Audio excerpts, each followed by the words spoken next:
China. The same applies to the original rulers of the Inca or the Aztecs. The motif is an ancient one. In the Babylonian Gilgamesh epic, which dates back to the Sumerian civilization, Gilgamesh, the king of the city of Uruk, is created by the gods. Thus Gilgamesh was created by the great gods. 11 cubits was his height, 2 parts of him godlike, a third of him human. It may be argued that all these traditions of heavenly births have sprung from the imagination of our ancestors. They just wished for something like that. But with that, we are only making things too easy for ourselves. The oldest writings are from Sumer, the cuneiform. The earliest scribes, who made thicker and thinner marks on their clay tablets with some type of stylus, were not science fiction writers. Writing was considered the highest art form, but we clever eggheads of today assume that the original writers had allowed fantasy stories to be inscribed on their clay tablets. I suggest that the ruler or chief priest at that time would never have allowed such misuse. It was the truth that was conveyed. Why on earth did they then write, "And so Gilgamesh was created by the gods, 2 parts of him godlike, a third of him human"? The gods of millennia ago were aliens, and they experimented with various creatures, including our ancestors. This does not categorically contradict evolution, whereby the question about the origin of chemical evolution is not the same as the one about the origin of biological evolution.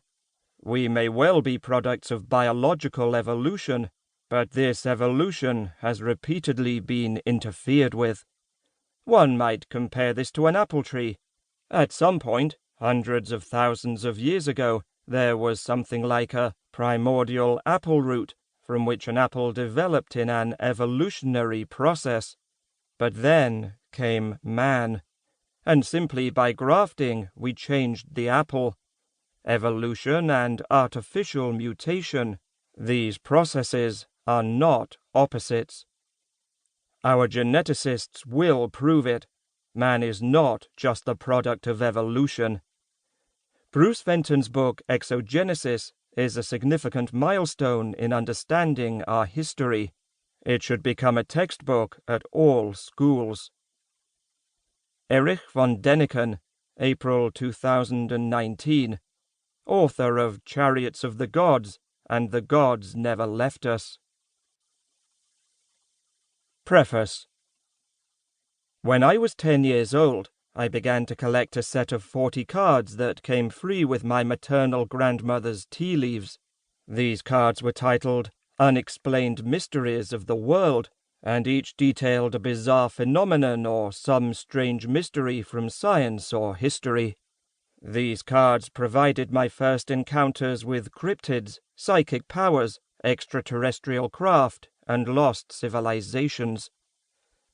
My early encounters with the writing of the researcher Graham Hancock and his book Fingerprints of the Gods only increased my fascination with the puzzles implicit in the human story.